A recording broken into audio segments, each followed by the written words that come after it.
आज हामीहरू त्यही रेडियो एक्टिभिटी च्याप्टरको डिकेको बारेमा पढ्छौँ। जस्ट लाइक अल्फा टु टाइपको डिके हुन्छ, अल्फा डिके र बिटा डिके। अल्फा डिके र बिटा डिके, अल्फा डिके र बिटा डिके। त्योभन्दा अघि हामीले के भन्छ एउटा चिजको बारेमा पढिहालौँ, रेडियो एक्टिभ रेडिएसनको बारेमा। रेडियो एक्टिभ रेडिएसनको बारेमा।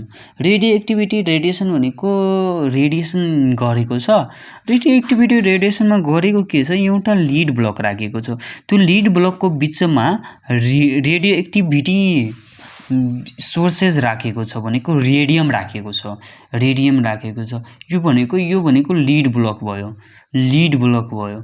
हामीले सबैलाई थाहा छ अल्फा भनेको 2He4 भयो, बिटा भनेको नेगेटिभ हुन्छ, नेगेटिभ चार्ज हुन्छ, अल्फा भनेको पोजिटिभ चार्ज हुन्छ, गामा भनेको यसको हामीहरूले न्युट्रल भन्दा हुन्छ, गामा भनेको न्युट्रल चार्ज हुन्छ, गामाको चार्ज हुँदैन।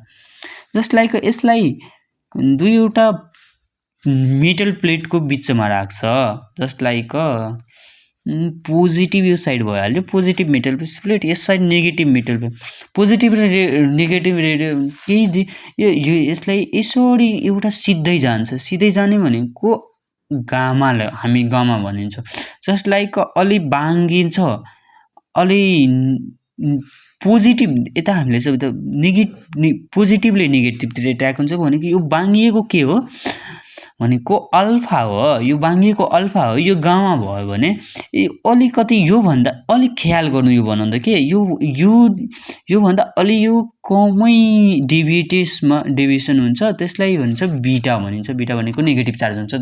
यो पनि सेम जस्ट लाइक म्याग्नेटिक फिल्डमा पनि सेमै हुन्छ, यस्तै हुन्छ। म्याग्नेटिक फिल्डमा पनि यो एक्सपेरिमेन्ट गर्दा यस्तै एक्सपेरिमेन्ट भएको छ, त्यसैले रेडियो एक्टिभिटीमा यस्तो हुन्छ भनेर। जस्तो हामीहरू त्यो त भइसक्यो। अब डिकेको बारेमा पढ्छौँ। एउटा हुन्छ अल्फा डिके। अल्फा डिके भनेको के हो र बिटा डिके भनेको के हो। बिटा डिके भनेको के हो भनेको एउटा न्युक्लियस छ, हामी सबैलाई थाहा छ न्युक्लियस छ। यो न्युक्लियस भयो, यो न्युक्लियसबाट यो न्युक्लियसबाट अल्फा निक्लियो भने यो प्रोसेसलाई अल्फा डिके भनिन्छ।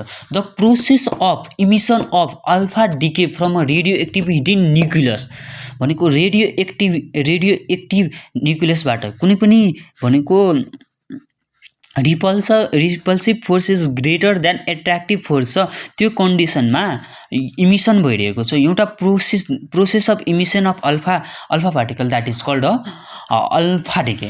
Just like example 92 युरानियम